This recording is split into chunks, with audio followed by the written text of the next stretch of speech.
You will find it rather disconnected, I fear, and there may prove to be little relation between the different incidents of which I speak. On the very first day that I was at the Copper Beeches, Mr. Rucastle took me to a small outhouse which stands near the kitchen door. As we approached it, I heard the sharp rattling of a chain, and the sound as of a large animal moving about. "Look in here," said Mr. Rucastle, showing me a slit between two planks. "Is he not a beauty?" I looked through and was conscious of two glowing eyes, and of a vague figure huddled up in the darkness. "Don't be frightened," said my employer, laughing at the start which I had given. "It's only Carlo, my mastiff. I call him mine, but really old Toller, my groom, is the only man who can do anything with him. We feed him once a day, and not too much then, so that he is always as keen as mustard. Toller lets him loose every night, and God help the trespasser whom he lays his fangs upon.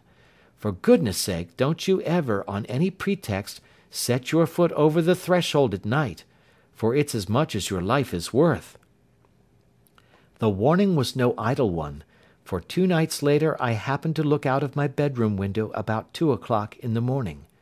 It was a beautiful moonlight night, and the lawn in front of the house was silvered over and almost as bright as day.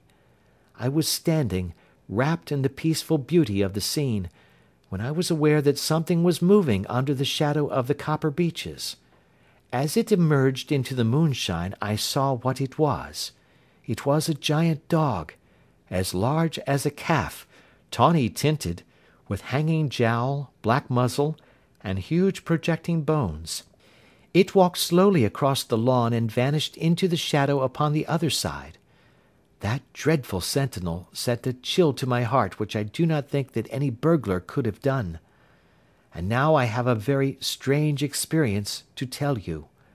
I had, as you know, cut off my hair in London, and I had placed it in a great coil at the bottom of my trunk. One evening, after the child was in bed, I began to amuse myself by examining the furniture of my room, and by rearranging my own little things. There was an old chest of drawers in the room, the 2 upper ones empty and open, the lower one locked.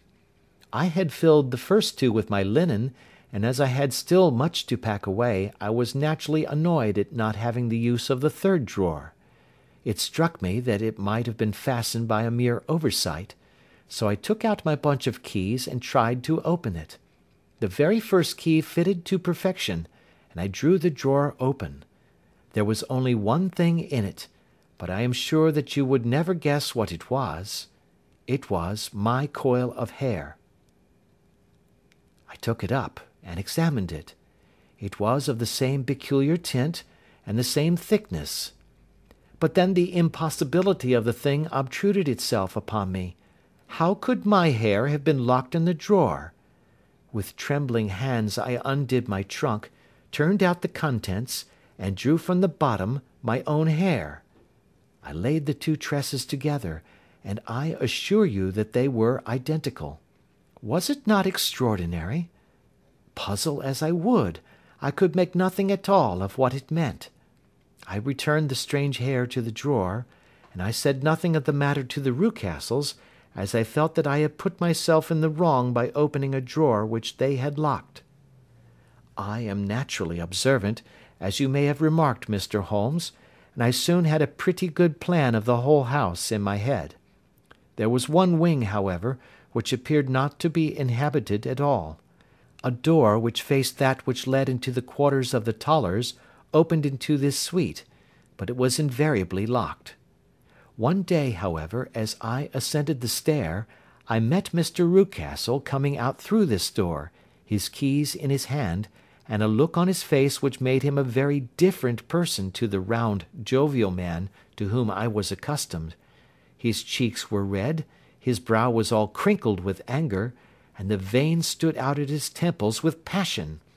He locked the door, and hurried past me without a word or a look. This aroused my curiosity, so when I went out for a walk in the grounds with my charge, I strolled round to the side from which I could see the windows of this part of the house. There were 4 of them in a row, 3 of which were simply dirty, while the 4th was shattered up. They were evidently all deserted. As I strolled up and down, glancing at them occasionally, Mr. Rucastle came out to me, looking as merry and jovial as ever. "Ah," said he, "you must not think me rude if I passed you without a word, my dear young lady." I was preoccupied with business matters.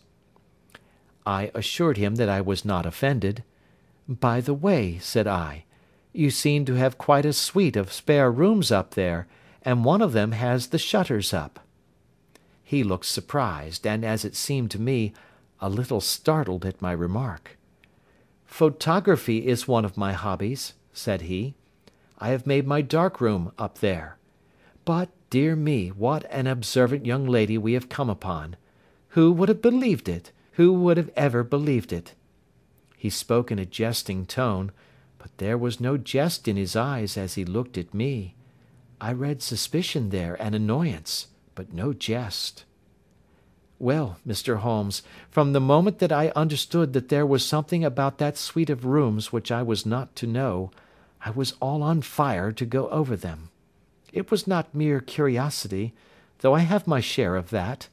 It was more a feeling of duty, a feeling that some good might come from my penetrating to this place.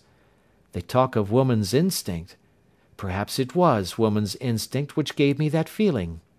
At any rate, it was there, and I was keenly on the lookout for any chance to pass the forbidden door. It was only yesterday that the chance came. I may tell you that, besides Mr. Rucastle, both Toller and his wife find something to do in these deserted rooms, and I once saw him carrying a large black linen bag with him through the door. Recently he has been drinking hard, and yesterday evening he was very drunk, and when I came upstairs there was the key in the door. I have no doubt at all that he had left it there. Mr. and Mrs. Rucastle were both downstairs, and the child was with them, so that I had an admirable opportunity. I turned the key gently in the lock, opened the door, and slipped through. There was a little passage in front of me, unpapered and uncarpeted, which turned at a right angle at the farther end. Round this corner were 3 doors in a line, the first and third of which were open. They each led into an empty room, dusty and cheerless, with 2 windows in the one and one in the other, so thick with dirt that the evening light glimmered dimly through them. The centre door was closed, and across the outside of it had been fastened one of the broad bars of an iron bed, padlocked at one end to a ring in the wall, and fastened at the other with stout cord. The door itself was locked as well, and the key was not there. This barricaded door corresponded clearly with the shuttered window outside, and yet I could see by the glimmer from beneath it that the room was not in darkness. Evidently there was a skylight which let in light from above. As I stood in the passage gazing at the sinister door and wondering what secret it might veil, I suddenly heard the sound of steps within the room, and saw a shadow pass backward and forward against the little slit of dim light which shone out from under the door. A mad, unreasoning terror rose up in me at the sight, Mr. Holmes. My overstrung nerves failed me suddenly, and I turned and ran as though some dreadful hand were behind me clutching at the skirt of my dress. I rushed down the passage, through the door, and straight into the arms of Mr. Rucastle, who was waiting outside. "So," said he, smiling, "it was you, then. I thought that it must be when I saw the door open." "Oh, I am so frightened!" I panted. "My dear young lady, my dear young lady, you cannot think how caressing and soothing his manner was. And what has frightened you, my dear young lady?" But his voice was just a little too coaxing. He overdid it. I was keenly on my guard against him. "I was foolish enough to go into the empty wing," I answered, "but it is so lonely and eerie in this dim light that I was frightened and ran out again. Oh, it is so dreadfully still in there." "Only that?" said he, looking at me keenly. "Why, what did you think?" I asked. Why do you think that I locked this door? I am sure that I do not know. It is to keep people out who have no business there. Do you see?" He was still smiling in the most amiable manner. "I am sure if I had known—" "Well then, you know now. And if you ever put your foot over that threshold again—" Here in an instant the smile hardened into a grin of rage, and he glared down at me with the face of a demon. "I'll throw you to the mastiff." I was so terrified that I do not know what I did.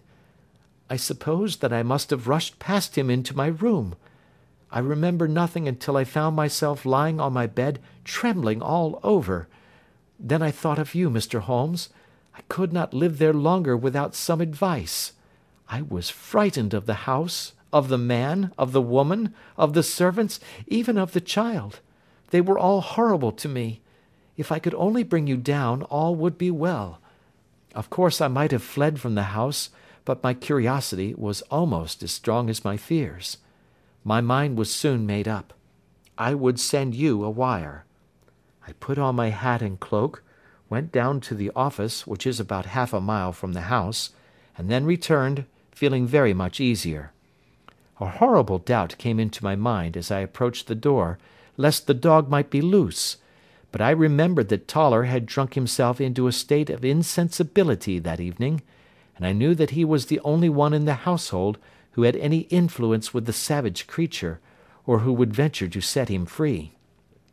I slipped in safety, and lay awake half the night in my joy at the thought of seeing you. I had no difficulty in getting leave to come into Winchester this morning, but I must be back before 3 o'clock, for Mr. and Mrs. Rucastle are going on a visit, and will be away all the evening, so that I must look after the child. Now I have told you all my adventures, Mr. Holmes, and I should be very glad if you could tell me what it all means, and above all, what I should do."